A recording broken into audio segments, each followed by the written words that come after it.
எல்லாரும் வணக்கம். என்ன பேசுறதுன்னு தெரியல. பொதுவாக ஓப்பனிங்கில் பேட்ஸ்மேனாக இருக்கிறதா ஓப்பனிங் இந்த மாதிரி ஸ்பீச் ரொம்ப கஷ்டம். பட் நான் ரொம்ப சந்தோஷமாக இருக்கேன். ஏன்னா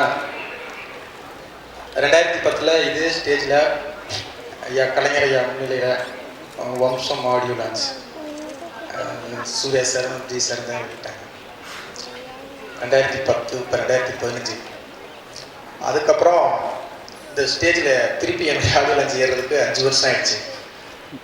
அந்த ஆடியோ லான்ச் முடியும் போது இதே மாதிரி தான் பயங்கர க்ரௌடு பயங்கரமாக இருந்தது. அருள்நிதி சொன்னாப்புல, சார் இதுக்கப்புறம் உங்களுக்கு எனக்கும் இப்படி ஒரு ஆடியோ லான்ச் இன்னுமே அமையாது சார் அப்படின்னாப்புல. இது என்ன வாக்கு தெரியல. அதுக்கப்புறம் இந்த ஸ்டேஜில் ஏறவே முடியல. மெரினா பீச்சில் வச்சுட்டேன். கேடி பிளாக்கில் நாங்கள் இங்கே பிளான் பண்ணியிருந்தோம். அது ஒரு சின்ன ப்ராப்ளத்தினால ஆடியோ லான்ச் முதல் முறையாக ஒரு ஸ்டே நடத்தக்கூடாதுன்னு சொல்லிட்டாங்க. ஞானவேல் சார், மதன் சார் எல்லாம் 3:30 மணி வரைக்கும் இதே தேட்டருக்கு வெளில உட்காந்துருந்தோம். இன்றைக்கும் அதே 3:30 மணிக்கு வெளில உட்காந்து அதை பேசிக்கிட்டு இருந்தேன். அதே 3 பேரும் திரும்பி சூர்யா சார் மூலமாக அந்த ஃபங்க்ஷனுக்கு திருப்பி அவர் மூலமாக இந்த ஸ்டேஜில் நான் ஏறணும் அப்படிங்கிறதுல ரொம்ப ரொம்ப அந்த சந்தோஷம். ஏன்னா 5 வருஷம் வெளில பார்க்கும்போது பண்ணுறது 3 படம் பண்ணிட்டு இருக்காரு அப்படின்னு எல்லாருக்கும் தெரியும். ஒரு படம் பண்ணும்போது நல்ல நிம்மதியாக தூங்கினேன். 3 படம் பண்ணும்போது தூக்கமே இல்லை. நைட்லாம் சுத்தமாக தூக்கமே இல்லை. அந்த ஸ்ட்ரெஸ் தான் அது, அந்த டென்ஷன். ஆனால் இன்றைக்கி வந்து ரொம்ப ரொம்ப ரொம்ப எனக்கு ஹாப்பியாக இருக்குது. வந்திருந்த ஒவ்வொரு ஆளும், ஏன்னா எல்லாருக்கும் யாரையாவது ஒருத்தரை பிடிச்சி தான் இங்கே வந்திருப்பீங்க. அது சூர்யா சாராக இருக்கலாம், பாண்டராஜாக இருக்கலாம், இது நடித்த ஒரு குழந்தையாக இருக்கலாம், அந்த பசங்கிற ஒரு டைட்டில் இருக்கலாம், ஞானவேல் சாராக இருக்கலாம், மதன் சாராக இருக்கலாம். எல்லாருக்குமே வந்திருந்த ஒவ்வொரு ஆளுக்கும் என்னுடைய மனமார்ந்த நன்றியை தெரிவிச்சுக்கிறேன். வரவேற்கணும் அப்படின்னா எல்லாருமே ஒவ்வொருத்தரையும் வந்திருந்த ஒவ்வொருத்தரையும் நான் ஊர்லேருந்து வந்து முதற்கொண்டு சினிமாவில் இருந்து குழந்தைகளுடைய அப்பா வந்து எல்லாருக்கும் ஆக்சுவலாக நான் வரவேற்பை அப்படிங்கிறத இதை நான் நன்றி மாதிரி தான் சொல்ல முடியும். ஏன்னா 2 பேருக்கு நன்றி சொல்லிகிட்டே இருக்குன்னா ஓப்பனிங்கில் அது சரியாக இருக்காது. ஏன்னா ஒவ்வொரு ஆளுமே இந்த படத்துக்குள்ளே நான் அதை நேற்று சூர்யா சார் நானும் எஃப்எம்ல உட்காந்து ரிவ்யூ கொடுத்துட்டு இருக்கும்போது பசங்க 2 ஏன் அப்படிங்கும்போது உண்மையிலே பசங்க படத்துக்கு அப்புறம் கொஞ்சம் படம் பண்ணிக்கிட்டு இருந்தேன். திருப்பி பசங்க 2 மூலமாக படம் பண்ணுறேன் அப்படின்னு சொன்னேன். உண்மை அதுதான். இடையில அதுவும் ஒரு நல்ல இதுதான். ஆனால் ஆவின் பால் பண்ணிகிட்டு இருந்தேன். இதுதான் தாய்ப்பால், சுத்தமான தாய்ப்பாலாக இருக்குன்னு நான் நம்புகிறேன். இது பேசுறதுக்கு பயமாக இருக்குது. ரிலீஸுக்கு அப்புறம் அந்த வீடியோ எடுத்து இன்டர்நெட் சுற்றுவாங்க. அதனால உண்மையிலே ஆத்மார்த்தமாக அந்த படத்தை பண்ணியிருக்கோம். எந்த விதமான கமர்ஷியல் எந்த விதமான இது இல்லாமல் கிட்டத்தட்ட மெரினா கதைக்கு முன்னாலேயே இந்த கதையை நான் யோசிச்சிருந்தேன். பட் இது ஒரு பெரிய ப்ராசஸ் இருந்தது. ரொம்ப விஷயங்கள் உள்ளுக்குள்ள கொண்டு வரணும்னு ரொம்ப டாக்டர்ஸை மீட் பண்ணோம். ரொம்ப விஷயங்கள் கொண்டு வந்திருக்கோம். ஒரு நல்ல இன்னையுடைய குழந்தைகள் எப்படி இருக்கணும், பேரண்ட்ஸ் குழந்தைகள்கிட்ட எப்படி நடந்துக்கணும், டீச்சர்ஸ் குழந்தைகள்கிட்ட எவ்வளோ கற்றுக்கணும், ஸ்கூல் இன்னைக்கு எப்படியெல்லாம் இருக்குது அப்படிங்கிறத ஒரு கமர்ஷியலாக ஜாலியாக கலகலன்னு பண்ணுற மாதிரியான ஒரு படமாக இந்த படத்தை பண்ணியிருக்கோம். உண்மையில் அதில் எல்லாருமே கேமராமேன் பாலசுப்ரமணியத்திலிருந்து எல்லாம் பாலசுப்ரமணியம் சொல்லும்போது சொல்லி என்னங்க பட்ஜெட்டு எதுவுமே கேட்கல. நான் உள்ளே வர்றேன், நான் பண்ணுறேன், இன்னும் சம்பளம் இன்னும் ஐயா அதெல்லாம் பார்த்துக்கேன். அதே மாதிரி பிந்து மாதவி பேசும்போதே ஐயோ சார் நேர வரைக்கும் அதுக்கு எந்த சம்பளமே தெரியாது, அப்போ கொடுத்துக்கிட்டு இருக்கோம்.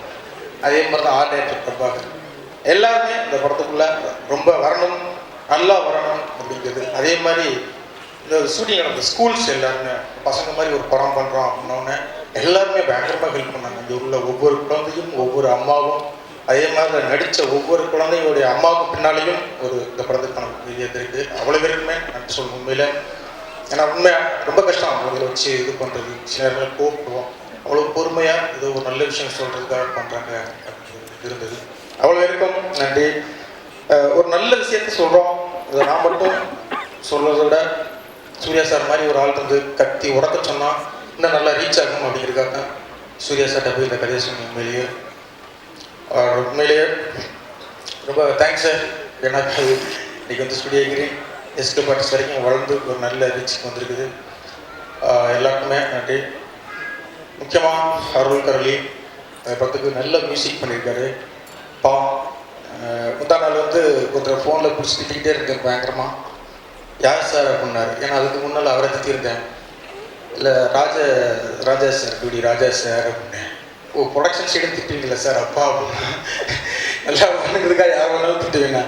அது ராஜா சாருக்கு என்னை இப்படி கோப்பிடி சார் ராஜசேகர் கற்பூர சுந்தரபாண்டியன் அப்படின்னு சொல்லி 4 பேர் கோப்பிடி சொல்லிருக்காங்கன்னு கேட்குறாங்க சார். வெளிலலாம் ஒரே ஆள் தான் வருது.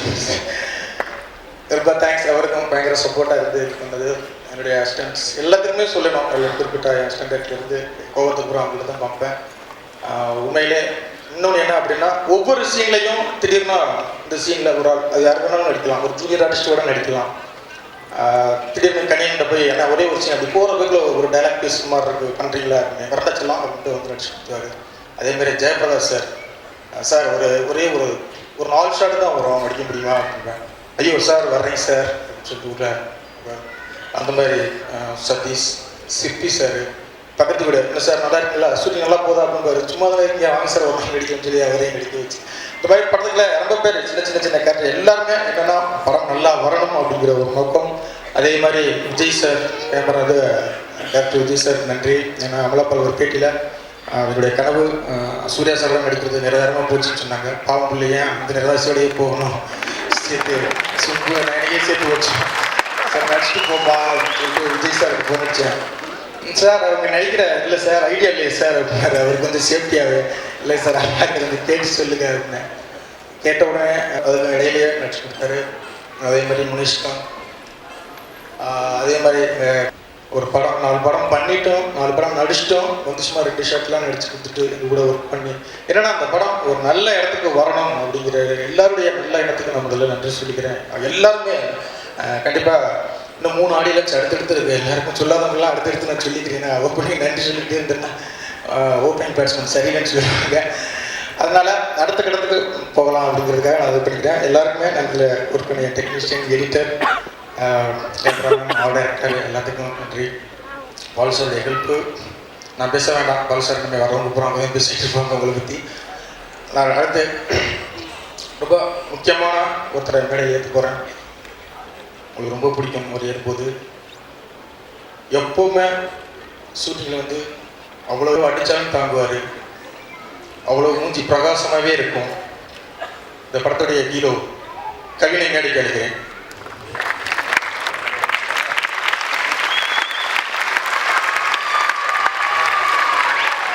அதே மாதிரி ஹீரோ கூப்பிட்டா ஹீரோயினை கூப்பிடணும்ல. குழந்தை வச்சு படம் பண்ணுறதுல ரொம்ப தர்மசங்கட்டமான நிலைமையும் வரும். என்ன அப்படின்னா இந்த படத்தில் அந்த ஹீரோயின் கட்டு அங்கங்கே அழுகணும். ஆண்டி எனக்கு அழுகுதே பிடிக்காது. ஏன் ஆண்டி என்னை சாக சொல்லி அடிக்கடி அழுக சொல்லி என்னை சாவடிக்கிறீங்க அப்படின்னு சொல்லி எடுத்து கோச்சிக்கிட்டு போயிடும். அப்புறம் அவங்க அம்மா பாட்டியெல்லாம் ரொம்ப இது பண்ணி அதுக்குள்ளே கூட்டியாந்து நடிக்க வைப்பாங்க. பயங்கர எனர்ஜியான ஒரு நல்ல பொண்ணை எனக்கு சத்தியமாக பேரில் மறந்துடும். ஹீரோவாக அந்த படத்தில் கவின் அது வந்து நயனாவை மேடைக்கு அழைக்கிறேன்.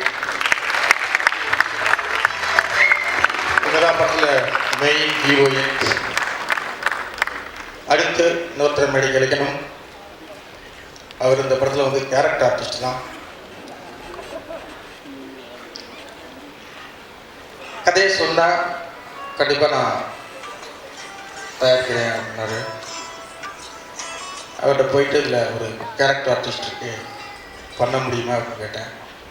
100 கோடி பிஸ்னஸ் உள்ள ஒருத்தர் ஒரு 100 கோடி பிஸ்னஸுக்கு ஒரு 100 கோடி பிஸ்னஸில் ஒரு ஹீரோக்கிட்ட போய் யாருமே ஒரு கேரக்டர் ஆர்டிஸ்ட் பண்ணுறீங்களான்னா இவ்வளோ துமுறை கேட்கவே மாட்டாங்க. அது பாண்டாஜ் மட்டும்தான் முடியும்.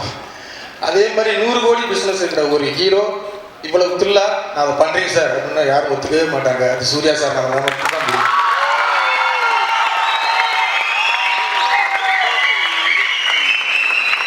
இதில் வந்து டெஸ்டுவல் கிடையாது.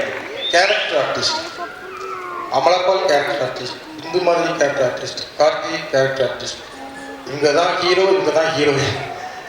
ஆனால் இவங்களை முன்னிலைப்படுத்திட்டு பின்னால் என்ன அழகாக எல்லாருமே வேடிக்கை பார்த்தாங்க. எல்லாருக்குமே உண்மையாக சார் சொல்கிறேன்.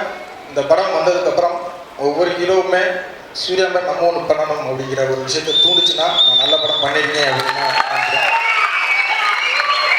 எங்களுக்கு அருமையான தயார் தயாரிப்பாளர் சூர்யா சார் அவர்களை மேடைக்கு அழைக்கிறேன்.